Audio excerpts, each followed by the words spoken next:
एक जंगल में एक गौरी चिड़िया अपने पति टुन्नू चिड़ा के साथ रहती थी। टुन्नू चिड़ा को व्यापार में भारी नुकसान होता है, जिसके चलते उसे अपना घर बेचना पड़ गया ताकि वह अपना कर्ज चुका सके। अब वह घर से बेघर हो गए। गौरी माँ बनने वाली थी। तभी गौरी चिड़िया कहती है, अब हम कहाँ जाएंगे जी? आपने अपना कर्ज चुकाने के चक्कर में अपना घर भी बेच दिया है। अब हम घर से बेघर हो गए हैं। ऐसी हालत में हम लोग कहाँ जाएंगे? मुझसे तो कुछ भी समझ नहीं आ रहा है। आपके पास तो अभी कोई काम भी नहीं है। हम कहाँ रहेंगे और हम क्या खाएंगे? तभी टुन्नू चिड़ा कहता है, अरे पगली, इतना बड़ा ये जंगल है, कहीं न कहीं काम मिल ही जाएगा। और रहने के लिए मैं कोई किराए का घर देखता हूँ। जब मैं कमाने लगूंगा तो अपना घर भी ले लेंगे। अब चलो यहाँ से निकलते हैं, पहले रहने का आश्रय ढूंढते हैं। इतना कहकर दोनों पति पत्नी वहाँ से चले जाते हैं और कल्लू चिड़ा के पास जाते हैं। उससे रहने के लिए किराए पर घर ले लेते हैं।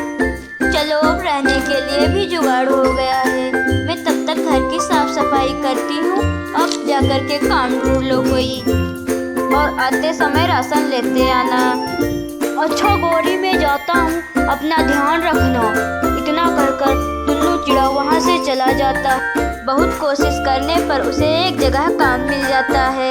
टुन्नू चिड़ा जब राशन लेकर घर वापस लौटता है, तभी गौरी चिड़िया उससे कहती है, लाओ जी, जल्दी से राशन लाओ, मुझे जोरों से भूख लगी है। तभी गौरी भोजन बनाती है और दोनों खाना खाते हैं। तभी सोते समय गौरी टुन्नू चिड़ा से कहती है, आपको तो काम मिल गया है, अब तो आप रोज काम पर चले जाएंगे। मैं सोच रही थी क्यों ना हम दोनों काम पर चलते हैं, जिससे दुगनी आमदनी होगी और हमारा घर भी जल्दी बन जाए। ठीक है गौरी, कल सुबह हम दोनों काम पर चलते हैं। अब सो जाओ। फिर वो सो जाते हैं। अगली सुबह दोनों काम पर जाते हैं। कुछ दिनों तक कैसे ही काम चलता रहा। फिर एक दिन गौरी चिड़िया कहती है, सुनो जी, अब मैं काम पर नहीं जा पाऊंगी। अब मेरे अंडे देने का समय आ गया है। अब मैं कुछ दिनों तक घर पर आराम करूंगी। तभी अगले दिन टुन्नू चिड़ा अकेले ही काम पर चला जाता। फिर एक दिन कालू कौवा टुन्नू चिड़ा के घर पर आता है और कहता है, टुन्नू टुन्नू कहाँ है? घर से बाहर निकल। कालू कौवा की बातें सुनकर गौरी चिड़िया बाहर आती है। क्या बात है कालू कौवा? टुन्नू जी घर पे नहीं है। जो बात है हमसे बताओ।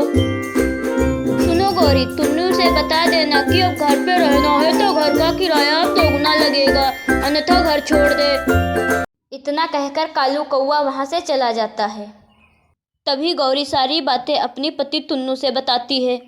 अब क्या होगा जी? वैसे भी आजकल हम काम पर नहीं जा रहे हैं, हमारी कमाई भी बहुत कम हो गई है, दोगुना किराया हम कैसे देंगे? कुछ ही दिनों में मेरा बच्चा भी आने वाला है और बरसात का मौसम भी शुरू होने वाला है। हम अपने बच्चे को लेकर के कहाँ जाएंगे? कहाँ दर दर की ठोकरें खाते फिरेंगे?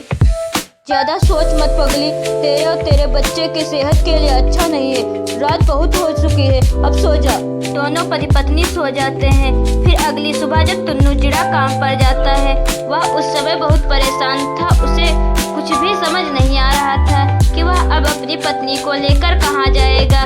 उसी परेशानी में टुन्नू चिड़ा अपने घर का रास्ता भटक जाता है और जंगल में बनी पुरानी फूल गोभी के पास आ जाता है। तो है ये क्या? मैं तो अपना रास्ता भटक गया। थोड़ी देर यहाँ पर आराम करता हूँ, फिर चलता हूँ। तभी टुन्नू चिड़ा फूल गोभी के घर के अंदर बैठ जाता है। उस जंगल में पक्षियों का आना जाना नहीं था, इसीलिए फूल गोभी का घर खाली पड़ा था।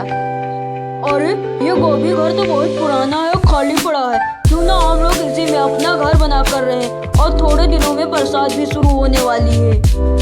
ये बात जाकर मैं अपनी गौरी से बताता हूँ। तभी टुन्नू चिड़ा वहाँ से खुशी खुशी घर वापस चला आता है और सारी बातें गौरी से बताता है। फिर अगले दिन गौरी अपना सामान लेकर उस फूल गोभी के घर के पास आती है। अरे वाह टुन्नू जी, ये फूल गोभी घर तो बहुत सुंदर है। इसमें हम लोग खुशी खुशी रह सकते हैं। और आपको पता है टुन्नू जी, अब बहुत जल्द ही बरसात का मौसम शुरू होने वाला है। बारिश किसी भी वक्त हो सकती है। इतना कहकर दोनों पति पत्नी उस फूल गोभी के घर के तभी जोरों से बारिश शुरू हो जाती है।